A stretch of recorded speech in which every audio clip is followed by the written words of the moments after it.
મિત્રો, કોઈ પણ દેશની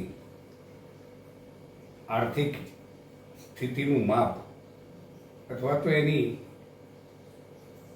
આર્થિક સ્થિતિની પારદર્શી એ તે દેશની ચીજ વસ્તુઓ અને સેવાઓની આયાત નિકાસ પર રહેલી જોવા મળે છે. કોઈ પણ દેશની લેનદેનની તુલા ને આધારે તે દેશની આર્થિક પરિસ્થિતિનું માપ નીકળે છે. વર્તમાન સમયમાં ઈરાન અને ઇઝરાયલ વચ્ચે છેલ્લા કેટલાક સમયથી યુદ્ધ ચાલી રહ્યું છે. તેની અસર ભારતીય અર્થતંત્ર અને અન્ય દેશોના અર્થતંત્રો પર પણ થશે. આપણે જોયું કે છેલ્લા કેટલાક સમયથી ઈરાન અને ઈરાક વચ્ચે જે યુદ્ધની પરિસ્થિતિ વધુને વધુ વણસે છે, એના કારણે છેલ્લા કેટલાક સમયથી ભારતના શેર માર્કેટ પર તેની અસર જોવા મળે છે. ઈરાન અને ઇઝરાયલ અને આસપાસના જે નાના દેશો છે એમાં ભારતની 14 જેટલી લિસ્ટેડ કંપનીઓ જેવી કે Lupin, Adani ports and SEZ, Sun Pharma વગેરે મોટી કંપનીઓના રોકાણ થયેલા છે. પરંતુ વર્તમાન સમયમાં યુદ્ધની સ્થિતિમાં આ જે પરિસ્થિતિ પેદા થઈ છે એના કારણે તેની માર્કેટ કેપમાં ઘટાડો જોવા મળે છે. છેલ્લા એક અઠવાડિયાની અંદર લગભગ શેર બજારની અંદર 10 લાખ કરોડ કરતાં પણ શેર બજારની જે માર્કેટ કેપ છે એ ઘટી જવા પામી છે. આ સાથે સાથે મિત્રો, જે પણ પરિસ્થિતિ પેદા થઈ છે એના કારણે અન્ય અસરો પણ જોવા મળે છે. જેમ કે સોનાના ભાવ અને ચાંદીના ભાવ એ વધતા જાય છે.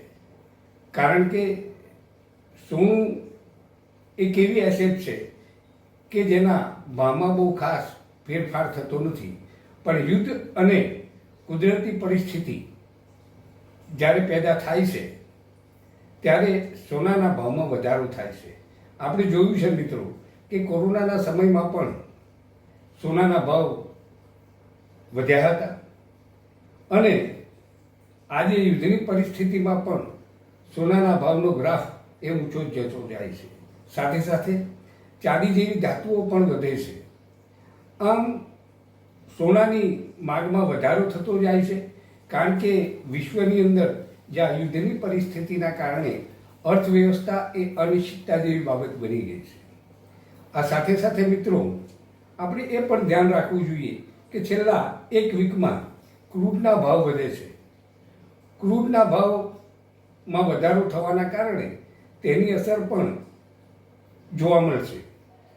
જેમ કે ભારત એ વિશ્વમાં 3જા નંબરનો એવો દેશ છે જે આયાત કરે છે ક્રૂડ ઓઇલનું, એ પણ આની અસર થવાની ભીતિ રહેલી છે.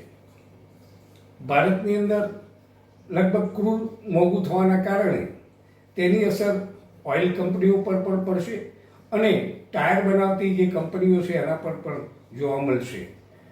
આ સાથે સાથે ભારતીય ઇકોનોમીની અંદર એની GDP પણ ઘટવાની પૂરી શક્યતાઓ રહેલી છે. આગામી સમયની અંદર જેમ જેમ ક્રૂડના ભાવ વધશે તેમ તેમ મોંઘવારી પણ વધવાની છે. વર્તમાન સમયમાં આપણે જોઈએ તો નાણાંનું મૂલ્ય ઘટતું જાય છે, કારણ કે એક તરફ આવી અનિશ્ચિતતાવાળી પરિસ્થિતિઓ હોય છે અને બીજી તરફ જીવન જરૂરિયાતની ચીજ વસ્તુઓ મોંઘી થાય છે. એટલે સ્વાભાવિક રીતે એ યુદ્ધ જેવી સ્થિતિ એ ફુગાવ અને પોષક બને છે, કારણ કે ફુગાવાની સ્થિતિની અંદર એ આપણે ચીજ વસ્તુના ભાવ કે સેવાઓના ભાવ એ વધતા જોવા મળશે અને બીજી તરફ માંગ વધતી જોવા મળે છે.